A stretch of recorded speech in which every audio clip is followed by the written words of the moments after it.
All right, let's go ahead and do it.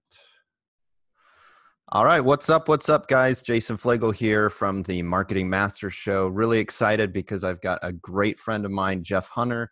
Jeff is amazing. He helps entrepreneurs, startups build and scale remote teams and basically help them to dominate their brand category.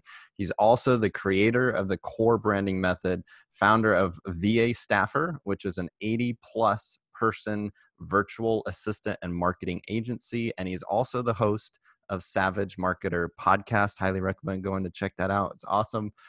He also is a contributor to Forbes, and he's been featured on CBS, ABC, NBC, and so much more. Jeff, welcome to the show. I'm so glad to have you here. So excited to have you on the show.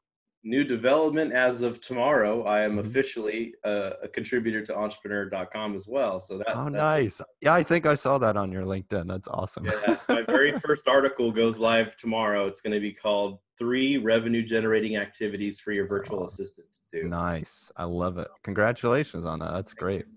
I need to talk with you about how to do that. That's something I got you. Hey, you know what?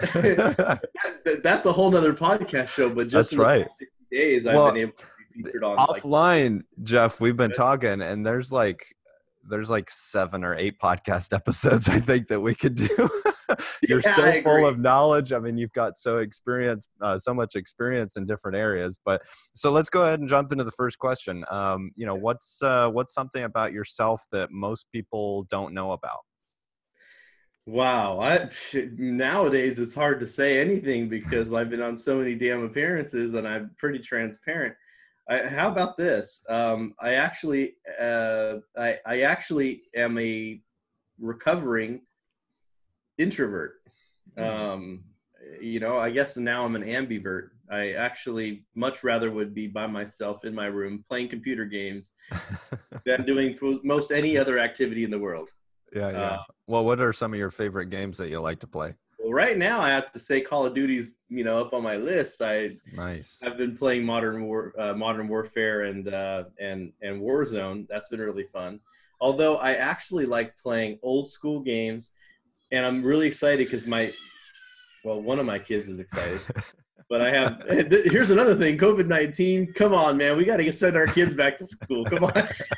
I'm ready for a little peace and quiet at my house. That's right. I mean, I would be out in my other living room, Jeff, and you could hear my kids in the background too. It adds a nice, authentic touch.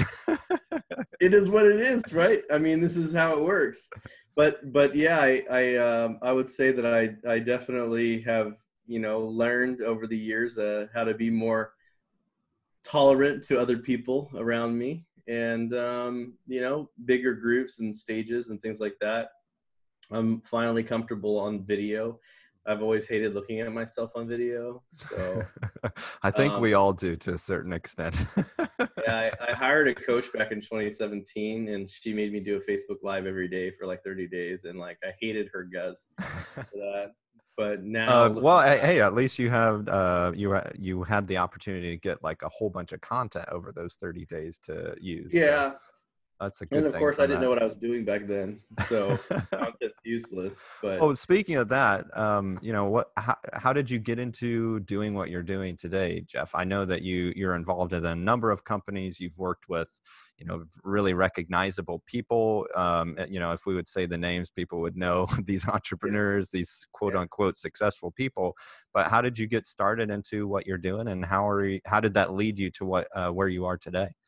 Well, back in my corporate days of being a also recovering Fortune 500 project manager, I got really good at delegating and building virtual teams and getting stuff done virtually, which at the time I didn't really see that much value in, but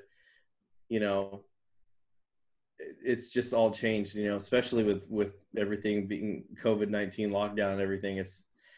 That has really, I hate to say it, but it's been so good for my own growth to become the virtual team guy.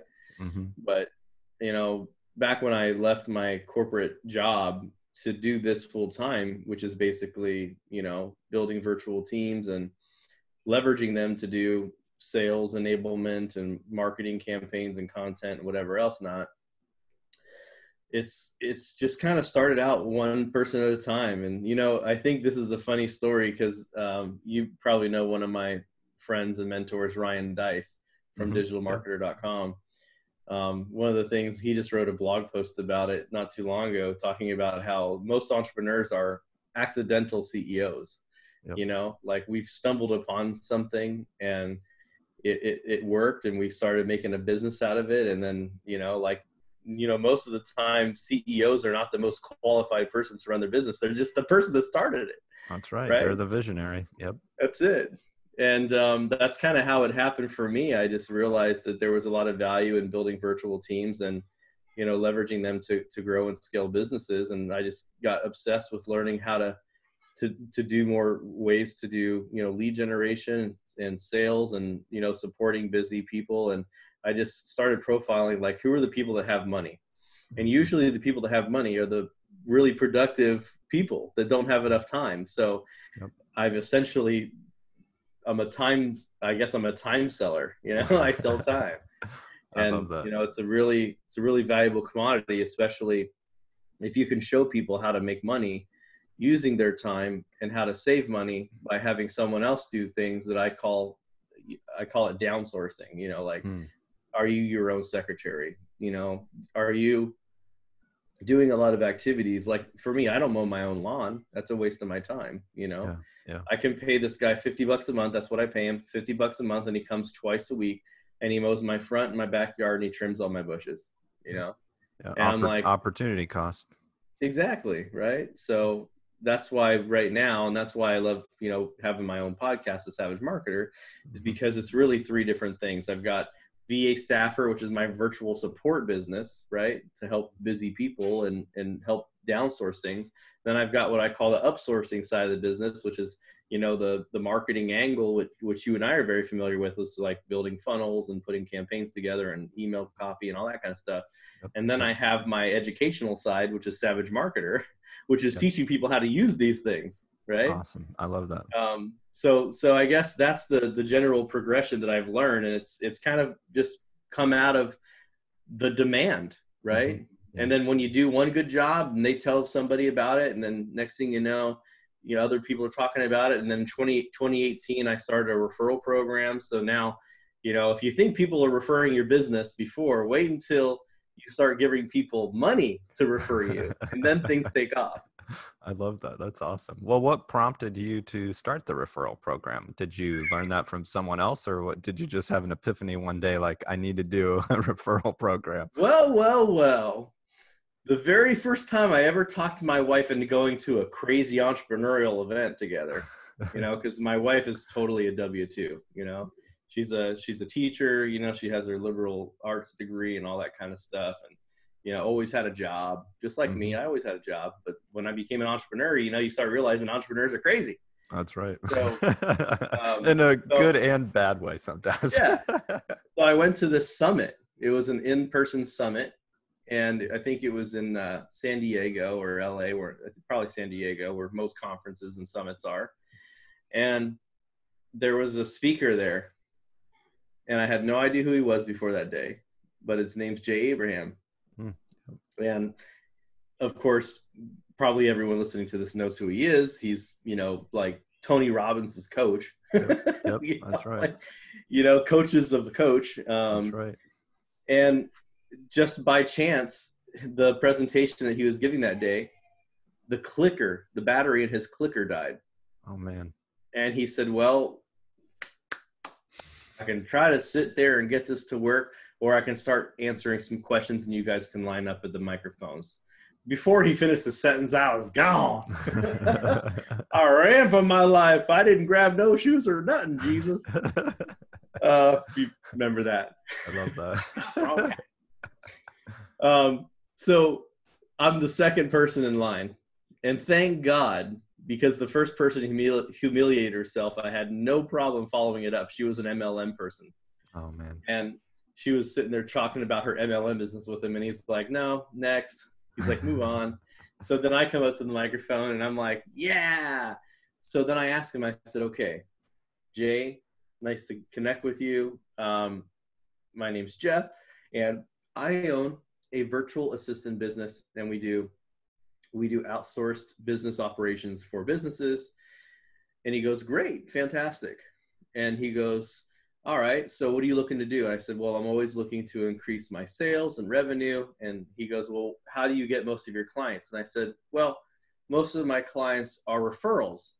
And he goes, oh, really? Okay, so tell me about your referral program. And I looked at him and I was like, yeah. What referral program? And he looked at me and he says, if you think that people pay you now or refer you now, wait until you see how much they refer when you pay them. He says, if I was you, I'd leave the microphone right now. I'd run back to your hotel room and get a referral program set up. Awesome. And you know what's beautiful? 1 year later, I saw him at the same damn event. Okay. And by the way, that event is Traffic and Conversion Summit, right? Yep. I saw him at the same event. And lo and behold, I saw him just walking by himself in the hallway. And you can't miss him. He's a short dude. He's got slick back hair. He's always way overdressed. And I went up to him. I said, Jay, how are you? And he looked at me. I could tell, obviously, he had no idea who I was. And I said, last year, I asked you a question about my virtual assistant business and how to grow it. And you recommended that I get a referral program. He goes, oh, okay. Right? Probably still had no idea who I was. Yep. And then I said, hey, just want to let you know, you specifically told me to go back to my hotel room and set up a referral program. And I did. And actually, it's grown my business 33% from that. Nice. And he was like, no way. That's fantastic. And then we spent 30 minutes walking the floor of the event together, talking about my business. That's crazy. And that was when I realized how valuable and important it is that you build really strategic relationships with people that are way freaking smarter than you. That's right. And he charges like ridiculous amounts of money for his time. $10,000 an hour. Yeah, it's very expensive. Like I've got a few friends who have worked with them. Walking around talking about my business for a half hour, that's like $5,000 worth, right? That's right. Well, I mean, you just said he did helped you grow your business 33%. So, I mean, that's worth a lot of money. So just, awesome experience. And yeah, for those of you who don't know Jay Abraham, highly recommend you doing at least a quick Google search, because he, like Jeff said, he is the coach to coaches. I mean, he's, if you're familiar with him, you know, like how gifted he is and skilled and how amazing his information is. But a lot of people don't realize who he is if they've never heard of him or realized he's worked with Tony Robbins, because he kind of likes to fly under the radar unless you go to these kinds of large events. He's very, very specific on his time. I think, Jeff, you would agree. He, he's very picky on how he chooses his time, to how he chooses to spend his time, and he wants to spend his time in areas that are going to get the best ROI, not just for himself, but the people he works with too. So I love it. Which is crazy, right? Because you think about, he didn't really have a lot of ROI with me outside of probably making him feel good, right? Yeah, that's right. Well, you are plugging him right now. There it is. He's got his ROI. Exactly. Through those, I mean, and I think you would agree here too, Jeff. Like you said, building these relationships with people, you can put some kind of a number on it financially, but most of these turn into something that goes way beyond financial, return. You have opportunities where they go and talk to them and like, hey, so-and-so, you need to go talk to Jeff.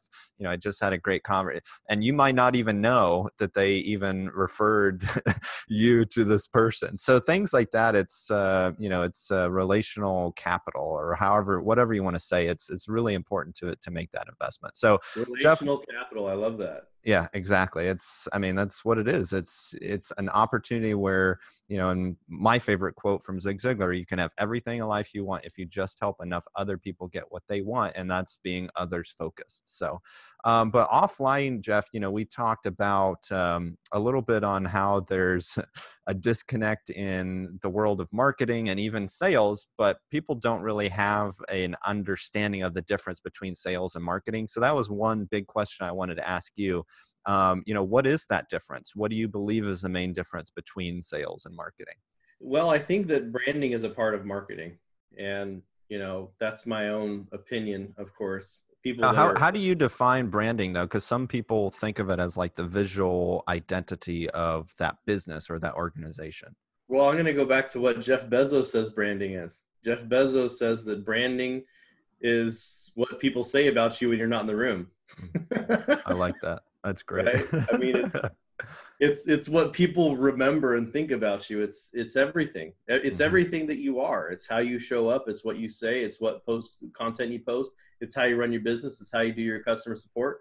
Yeah. It's not just a cover photo and a logo. I mean, sure, that's part of it. The visual branding. Visual branding is not branding, right? Yep. Exactly. So Totally agree. I mean, I think in reality, what's really important is understanding, what do you want people to think of you as? And this is one of the things that I have a real problem with in the branding space. And it's actually, I just wrote, I should tag you in a post I wrote. Yeah, please do. I think it was July 13th or 14th. So not that long ago. But I talked about the ugly truth about the branding industry and why I don't claim to be a brander anymore. Because there's a million people that claim to be a branding expert. And I don't want to be clumped in with them, Yep. As a matter of fact, what I've learned in pitching myself to events and podcasts and everything else is that they're just so used to seeing people saying they're an expert at branding that it's like, what unique thing can you bring? Now, if I come to something and say, listen, I can show you how to leverage a virtual assistant or build a remote team to scale your operations at third the cost with a huge ROI. Yeah. Well, now people are like, well, I haven't heard that before. Yep. Right. That's right. So it's all about defining really what you do. And I think that that's the big problem with the branding industry is that a lot of people just have misconceptions of what branding really is. So I would say branding is a part of the marketing arm. I think that visual branding is obviously really important, right? And I think that it's kind of like one of the podcast interviews that I did on my show with Pamela Sisson. She designed the book cover for one of James Altucher's books called Reinvent Yourself. Oh yeah. And it has a spaceman on it. It's a really cool, kind of almost 1980s futuristic look. And it's interesting because we were talking about how many books that cover sold. It's really about personal rebranding yourself. That's what that book's about. Yeah. But one of the things that's interesting is, you can't judge a book by its cover, but you can sell a hell of a lot more copies. That's right. So you got to think about like how you come across, like the Savage Marketer brand, right? I got my hat here for those of you that are listening. I got the Savage Marketer logo. You can Google it. And I'm gonna let me throw my screen over for those of you guys watching. I've been really having a fun time. I got the Savage Marketer etched into my computer case in glass. I got my Savage Marketer here on my computer screen. But one thing that you don't know, and I can't wait to share with the world really soon, is in the end of August, I have a custom built computer station, a command center that has a 49-inch screen, and it has a giant leather chair massager, and it's one of those zero gravity desks. Like you ever seen the movie Grandma's Boy? You ever seen that? You should, by the way. Everyone should see that movie, Grandma's Boy. It's hilarious. It's about a 40-year-old something man who has a job as a video game tester. All right, that's enough. Just watch it. It's funny. But it's going right back here in this corner. This desk is going to be hitting the road. This desk is actually going to be moved to the other side of the room. And right back here is going to be a crazy ass, like, just a command center with like, imagine the screen comes down. It's all computer. It's all motorized. Like, yeah. Oh man. Like, I'm going to be looking like some sort of like I'm in a command center for NASA or something. Yeah. I was thinking, like, I don't know if you ever seen that movie. I'm trying to think of the movie where the guys go inside of these giant robots and they run around and stuff like that. Oh yeah, there's a Pacific Rim as one Pacific of them. Rim. Yeah. That's what I'm gonna be looking like. I have my VR goggles and stuff in there. It'll be like, zero gravity levitation. That's awesome. So the point though is that branding is about consistency. Okay. That's the point. And even on that computer station that's coming, I've got Savage Marketer literally cut out CNC'd inside the metal frame, right? Nice. Yeah. And it's just about having that memorable, like this is the thing. And I say this a million times, I'll say it a million more. But if you want people to be interested in you, then you have to be interesting. Yep. Right? That's right. Good point there. Because no one is going to think you're interesting unless you actually are. Yeah. It's the same reason why look I've got to hang out with Ty Lopez on multiple occasions. I've got to interview him, Yep. Tom Bilyeu, who are some other, Jack Canfield, other guy who ran he's the writer for Chicken Soup for the Soul. Yep. Awesome guy. I got to interview some really cool freaking people and talk to them, and they're interesting. They're very interesting. And how they communicate is interesting. It's very unique. How they show up is very unique. Their messages, their stories, they're all very unique. Yeah. But what's weird is most people, they want to do marketing the same way as everyone else and expect a different result. Doesn't happen. Yep. Yeah, absolutely. I love it. Yeah. I mean, for me, Jeff, the main difference between sales and marketing is, marketing, branding is very important. I would definitely agree with you there, but, marketing is communicating that ethos of the brand and, clearly communicating that value that you are offering through your offers you've created. And then sales is, okay, you've got something attractive. Now, what's that mechanism to get people into that funnel? And then how do you close them? How do you continue to build that relationship with them, the relational capital to, not only continue to serve them from a business perspective, but, ultimately have them become a raving fan. That's how I would basically clearly define those in a succinct way. I mean, would you say, agree?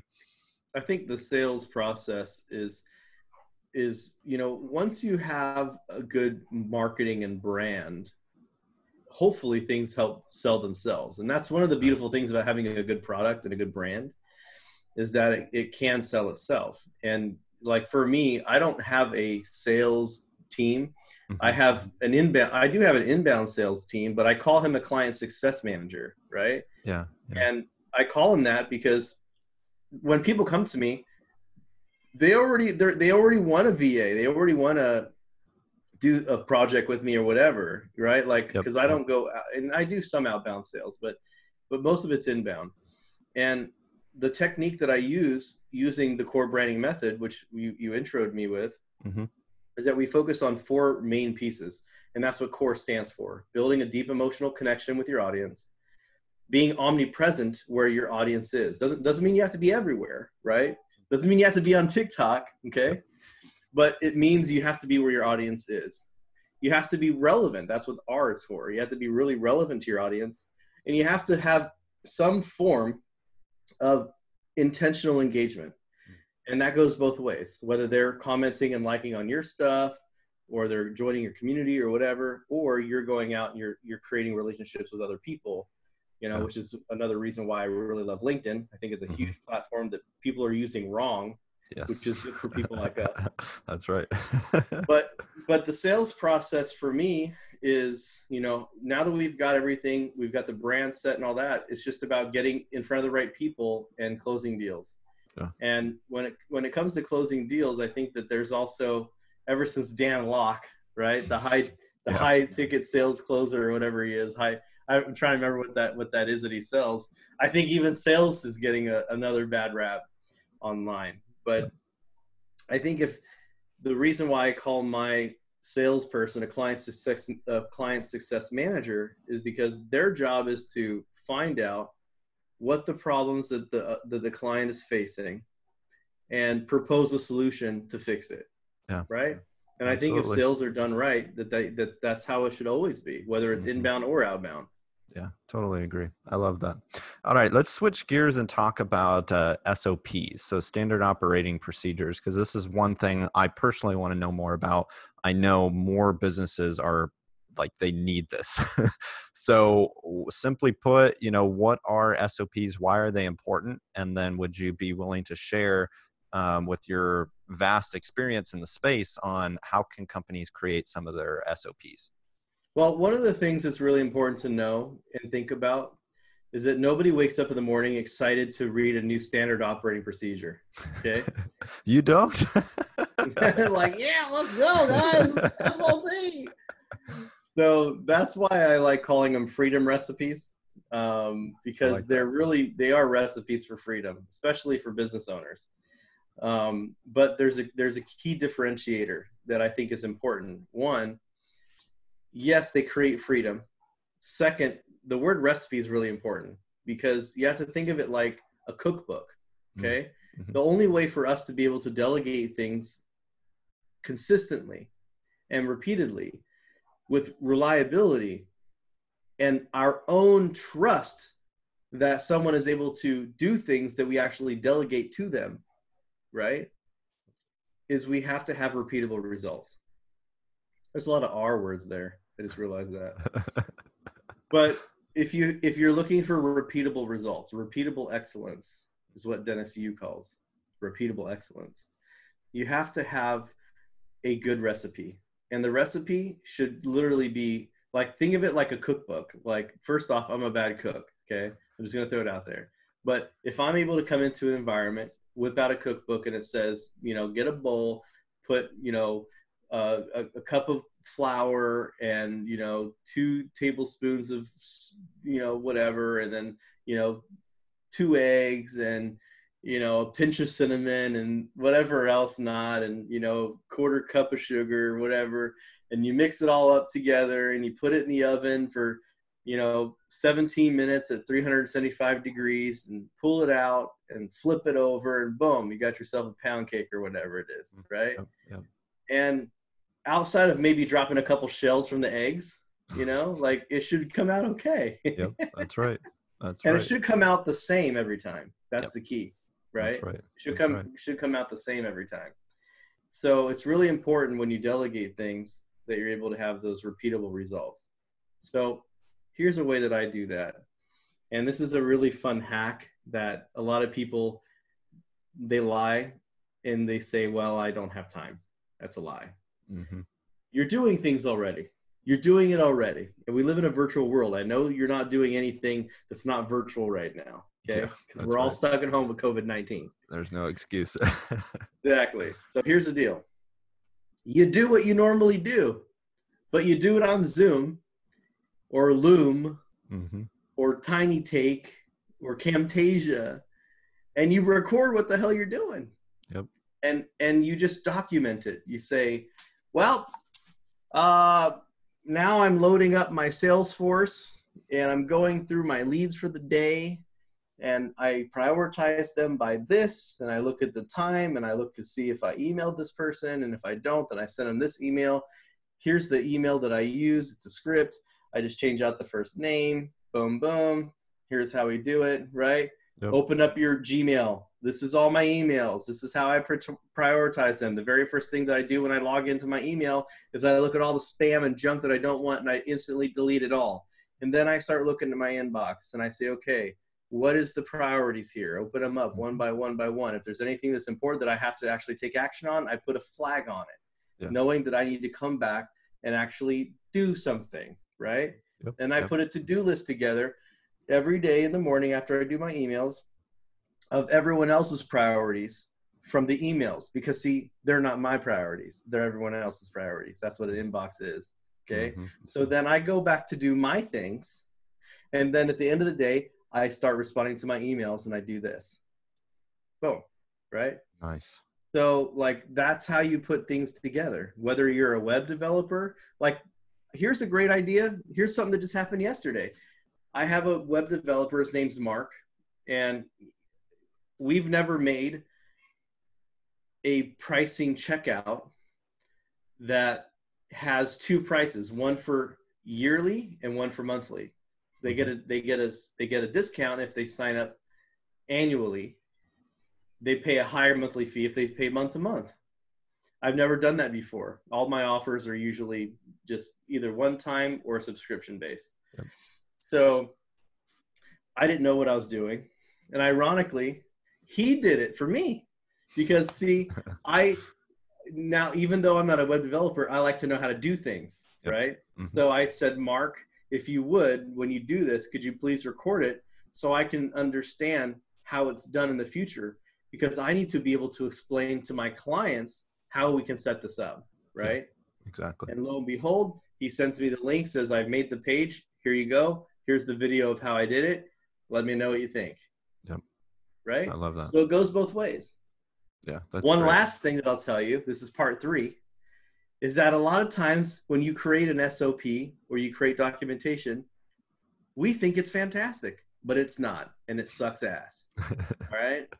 So the best way to improve your own internal processes is to have somebody who has no idea what the hell you're doing look at your process documentation and figure it out. Because trust me, if there's going to be holes and gaps in your process, they're going to find them.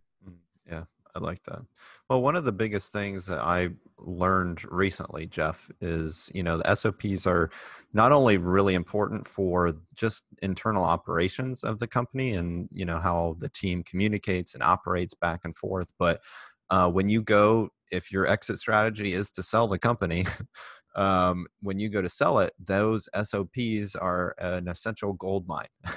I don't know if I can't remember if we talked about this before, Jeff, but a mutual friend or a friend of mine is Nate Hirsch from Outsource School and Free Up. I know Nate very Yeah. well. So, I was talking with him and, he recently sold one of his companies and he was like, they were able to basically have so much more of a seamless process because they had really well documented SOPs.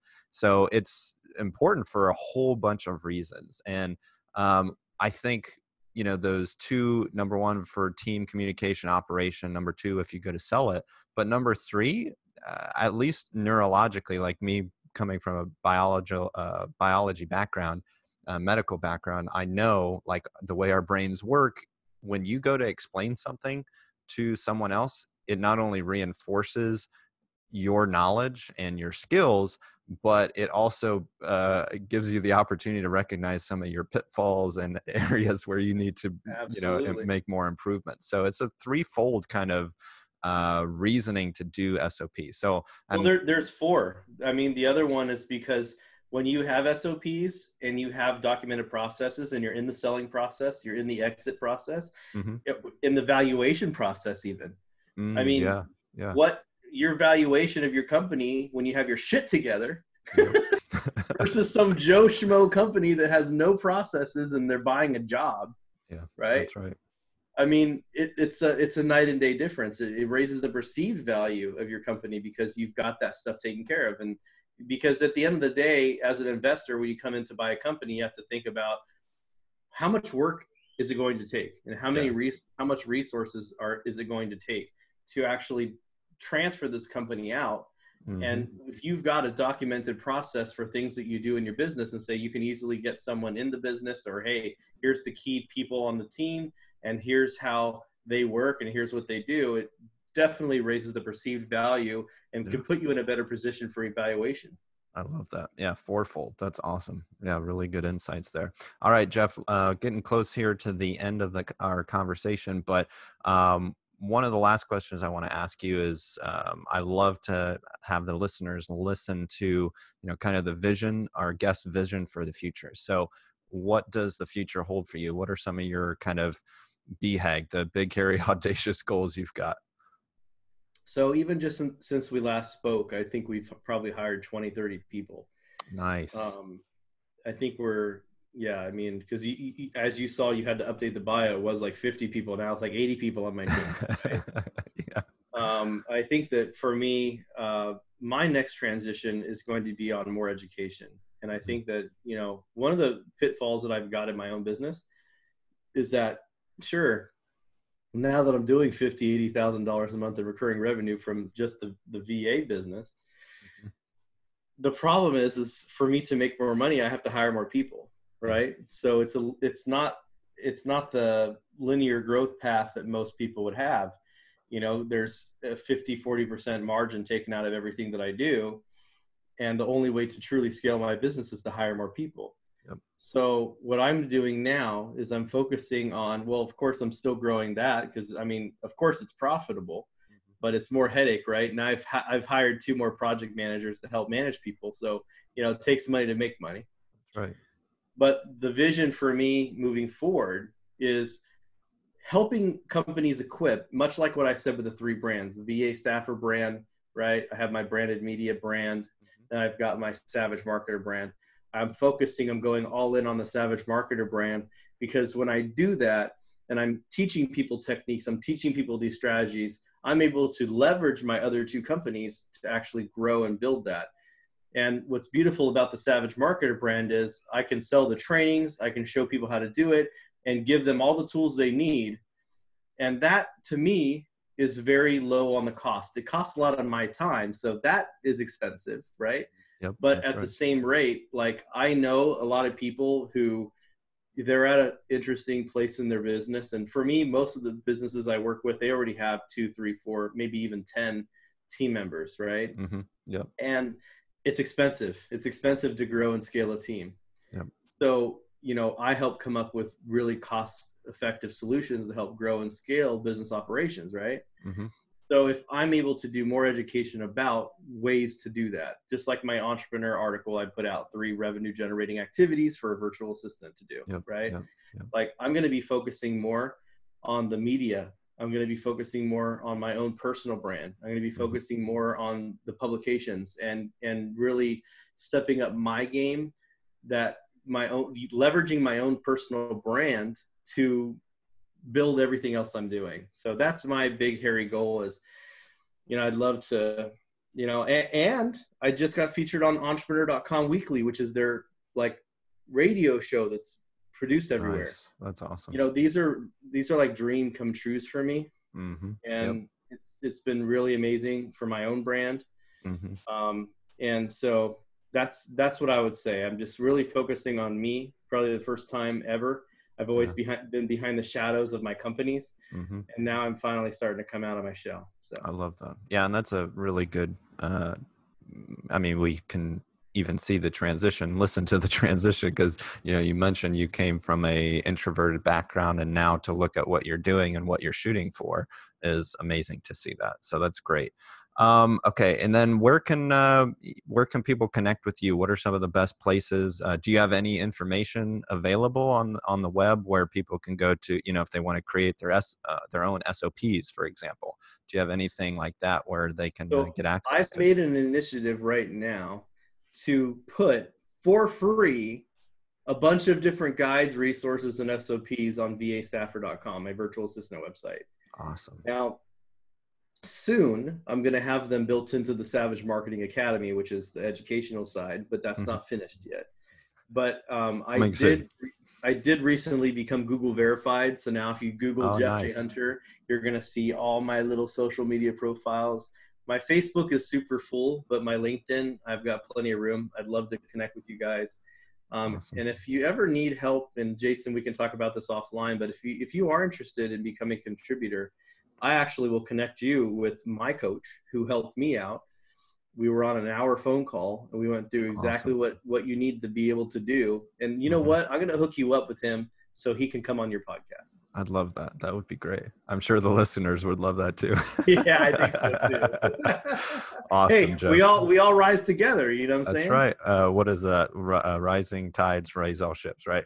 That's it, baby. That's it. That's awesome. Well, Jeff, thank you so much for your time. Absolutely appreciate it.